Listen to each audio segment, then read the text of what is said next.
Robert Maloney, and I'm here to teach you how to play Texas Hold'em. The purpose of this speech is to inform you, the audience, of how to play Texas Hold'em poker.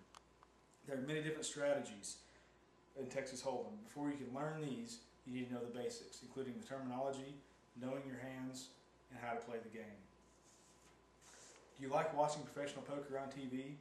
Have you ever been around a poker table or been walking through a casino, wanted to play the game but felt too intimidated to even try? Well, I'm here today to teach you how to play the game so you'll have the confidence and not only sit down, but have fun and win. There are three key elements in the basics of playing Texas Hold'em. First of all, you need to know the terminology, so it doesn't seem like everyone is speaking a foreign language when you do sit down. Phil Gordon, professional poker player and author of the book Poker, The Real Deal, says that before you can start playing, you have to learn the language of betting. Fortunately, there aren't many words. When the action gets to you, you can do one of five things. You can fold, call, check, bet, or raise. To fold means that you lay down the hand and exit the pot. You would normally do this when the bet's to you and you don't feel you have good enough cards to call, which means to match the bet that is in front of you. If there is no bet in front of you, you may check the action to the next player. If you are the first person to act, you can bet or raise, which you would normally do this if you felt you had good enough cards and want to put more money in the pot. Other terms you need to know are the board, which are the 5 community cards that they lay down face up in the middle of the table that everybody can use to make the best 5-card hand. Next are the hole cards, which are two cards that are dealt to you face down, which only you can use, along with the community cards to make the best 5-card hand.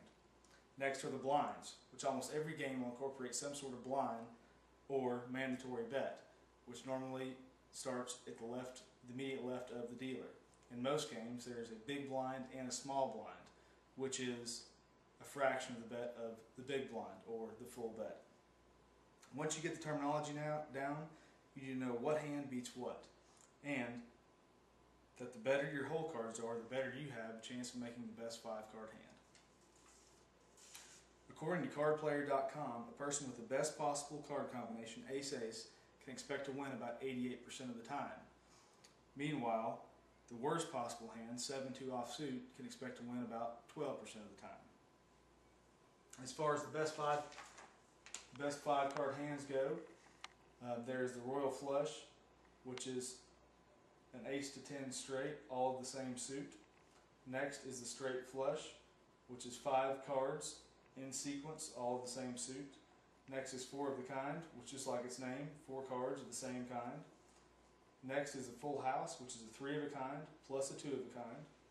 Next is a Flush, which is 5 cards in any order, all of the same suit.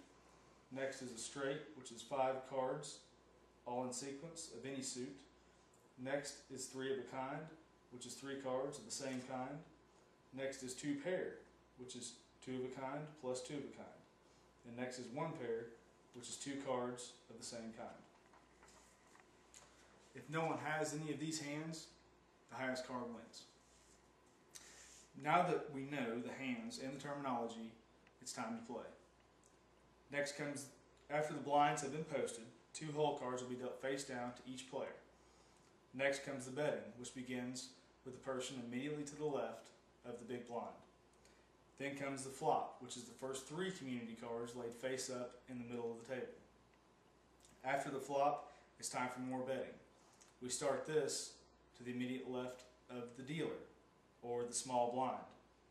Next is the fourth community card, placed face up in the middle of the table. This we also call the turn. Another round of betting, again initiated the first person to the left of the dealer that's still in the game.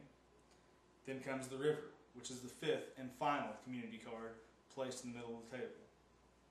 Final round of betting comes, then there's the showdown, where everybody shows their card and the best hand wins.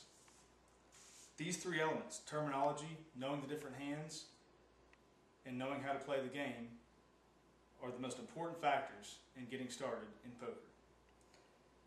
But soon you'll need to study strategy, because as David Slansky and Mason Malmuth, authors of Hold'em Poker for Advanced Players, states, Texas Hold'em is an extremely complicated form of poker. This is because the exact manner in which a hand should be played is debatable. It's not uncommon to have two expert players argue the pros and cons of a certain strategy.